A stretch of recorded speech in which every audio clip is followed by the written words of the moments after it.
رب العالمین والصلاة والسلام علی نبینا محمد وعلی آلہ واصحابہ اجمعین۔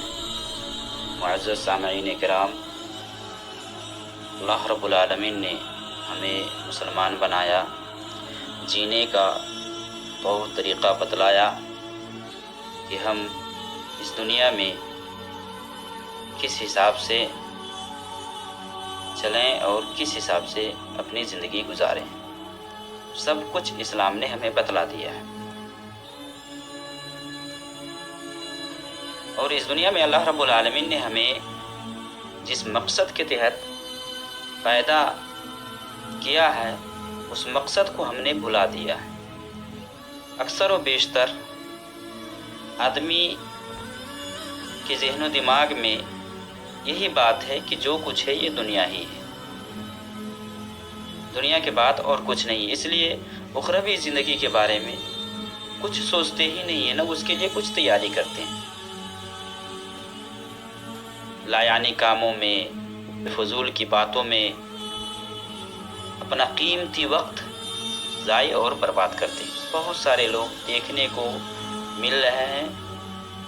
عجیب و غریب بات ہے ایک مسلمان کے لیے خاص کر، کہ ایک مسلمان جس کی پیدائش اس دنیا میں صرف اس مقصد کے تحت ہوئی ہے کہ وہ صرف اور صرف اللہ کی عبادت کرے۔ قرآن کریم کے اندر اللہ رب العالمین نے سورہ ذاریات میں فرمایا وَمَا خَلَقْتُ الْجِنَّ وَالْإِنسَ إِلَّا لِيَعْبُدُونِ، کہ میں نے جنوں اور انسانوں کو صرف اپنی عبادت کے لیے پیدا کیا ہے۔ اللہ رب العالمین نے ہمیں اپنی عبادت کے لیے پیدا کیا ہے، ہمیں اللہ رب العالمین کی عبادت کرنی ہے، کیونکہ یہ دنیا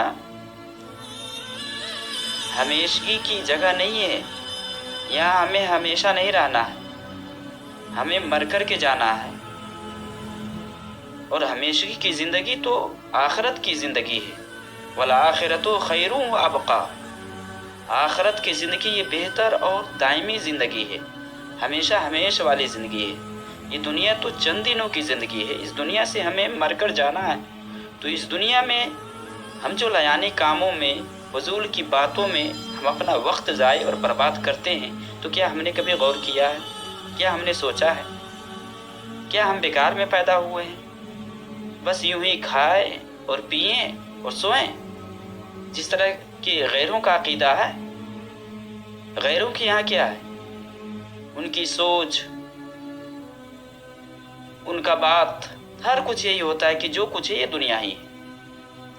جو کافر لوگ کہا کرتے تھے، ایک مسلمان کا ایسا عقیدہ نہیں ہونا چاہیے۔ اور قرآن کریم کے اندر اللہ رب العالمین نے فرما دیا ہے أَفَحَسِبْتُمْ أَنَّمَا خَلَقْنَاكُمْ عَبَثًا وَأَنَّكُمْ إِلَيْنَا لَا تُرْجَعُونَ، کیا تم نے یہ گمان کر لیا ہے، کیا یہ تو نے سوچ رکھا ہے کہ ہم نے تمہیں بیکار میں پیدا کیا؟ اللہ رب العالمین نے ہمیں اپنی عبادت کے لیے پیدا کیا، یہاں تک کہ نبی کریم صلی اللہ علیہ وسلم نے اس دنیا میں عبادت کر کے ایک مسلمان کے لیے نمونہ چھوڑ کر گئے۔ قرآن کریم کے اندر بھی اس بات کی طرف اللہ رب العالمین نے توجہ مبذول کرایا اور بتلایا کہ وَاعْبُدْ رَبَّكَ حَتَّى يَأْتِيَكَ الْيَقِينُ، اپنے رب کی عبادت موت تک کرتے رہو۔ معزز ناظرین کرام، ہمیں اپنے مقصد کو جاننا اور پہچاننا ہے۔ ہم بیکار میں پیدا نہیں ہوئے، ہم اللہ کی عبادت کے لیے پیدا ہوئے۔ اس دنیا میں ہمیں اللہ رب العالمین نے وقتی طور کے لیے جو بھیجا ہے، صرف یہ دیکھنے کے لیے کہ کون ہم میں سے بہتر عمل کر کے اللہ رب العالمین کی طرف جا رہا ہے، کون اللہ رب العالمین کے یہاں اچھا سے اچھا عمل کر کے جاتا ہے۔ ہمیں اس مقصد کو نہیں بھولنا چاہیے، اور ہمارے جو یہ وقت ہے نا، اس کی بہت قدر و قیمت ہے۔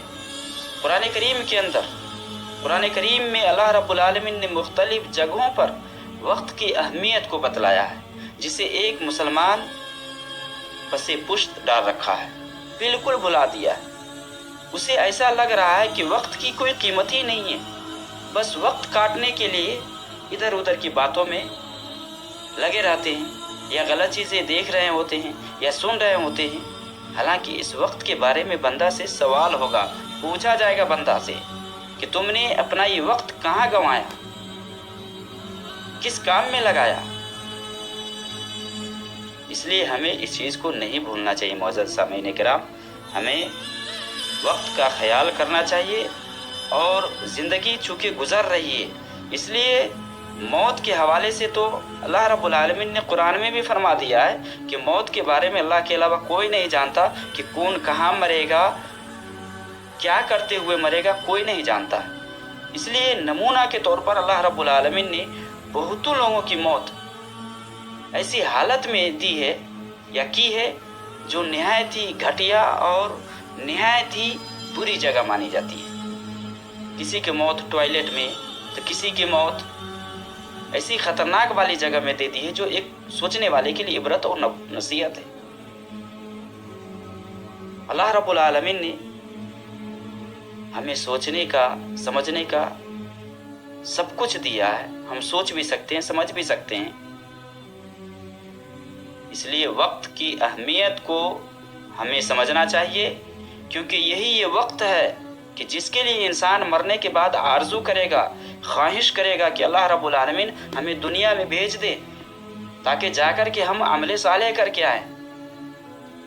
حتی اذا جاء احدهم الموت قال رب ارجعون لعلی اعمل صالحا فیما ترکت کلا انها کلمۃ هو قائلها ومن ورائهم برزخ الی یوم یبعثون۔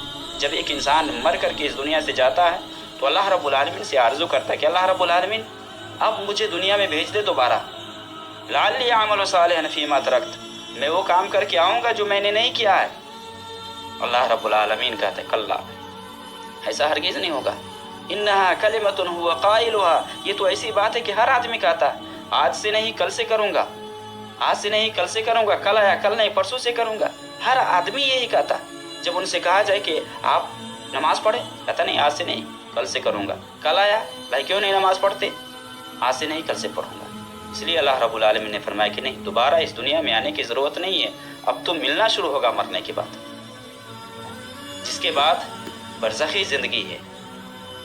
دنیا سے جانے کے بعد برزخی زندگی میں ہوتا ہے بندہ۔ اس لیے اللہ رب العالمین نے قرآن کریم کے اندر یہ بھی بتلا دیا ہے وَلِكُلِّ أُمَّةٍ أَجَلٌ فَإِذَا جَاءَ أَجَلُهُمْ لَا يَسْتَأْخِرُونَ سَاعَةً وَلَا يَسْتَقْدِمُونَ۔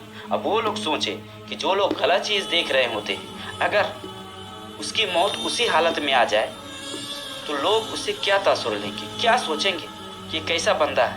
بہت سارے لوگ بلو فلم دیکھتے ہیں، بہت سارے لوگ غلط چیز دیکھ رہے ہوتے ہیں، ایسی حالت میں اس کی موت ہو جاتی ہے۔ اب لوگ اسے کیا اثر لیں گے، کیسا انسان تھا، کس طرح کا بندہ تھا، کیسے یہ چیز دیکھ رہا تھا وہ، اس کی حالت میں، اسی حالت میں اس کی موت آ گئی ہے۔ اس لیے اللہ رب العالمین نے ہمیں احساس دلایا ہے کہ موت کے بارے میں ہمیں پتہ نہیں ہے۔ لا یستأخرون ساعة ولا یستقدمون، موت کا وقت جب آ جاتا ہے نا تو ایک منٹ بھی آگے پیچھے نہیں ہوتا، ایک منٹ بھی نہیں۔ تو ہمیں سوچنا چاہیے، خاص کر کے جو لوگ ڈرامہ بینی، فلم بینی یا غلط چیزوں میں اپنا وقت ضائع کرتے ہیں، ایک مسلمان کو تو سوچنا چاہیے کہ جو چیز وہ دیکھ رہا ہے کیا اس میں اس کا فائدہ ہے، کیا اس سے اس کو کچھ حاصل ہونے والا ہے۔ اور جو لوگ ڈرامہ میں یا فلم میں اپنا وقت ضائع کرتے ہیں، وہاں جا کر لائک کرتے ہیں، کمنٹ کرتے ہیں، جس میں بے حیائی اور غلط چیزیں ہوتی ہیں، جس میں ایک غلط آدمی کی مدد کرنا اسلام میں بالکل منع ہے۔ قرآن نے فرمایا وَتَعَاوَنُوا عَلَى الْبِرِّ وَالتَّقْوَىٰ وَلَا تَعَاوَنُوا عَلَى الْإِثْمِ وَالْعُدْوَانِ، وَتَعَاوَنُوا عَلَى الْبِرِّ وَالتَّقْوَىٰ وَلَا تَعَاوَنُوا عَلَى الْإِثْمِ وَالْعُدْوَانِ، کہ نیکی کی بات پر مدد کرو، برائی پر نہیں۔ اب جو لوگ فلم دیکھتے ہیں جس میں لڑکے اور لڑکیاں یا مرد اور عورت ایک دوسرے سے جو کچھ لطف اندوز ہوتے ہیں، بے حیائی کا جس میں مظاہرہ ہوتا ہے، تو اس میں کمنٹ کرنا یہ تو غلط پہ مدد کرنا ہوا نا، یہ گناہ کا کام ہے۔ ایک انسان کمنٹ کرتا ہے، جتنے لوگوں تک جائے گا نا سب کا وبال آئے گا، اس کے اوپر سب کا گناہ ملے گا۔ بہت سارے لوگ ایسے ہیں جو فلم دیکھتے ہیں جس میں گانے بجانے والی بات ہوتی ہے، جس میں ڈرامہ، ڈسکو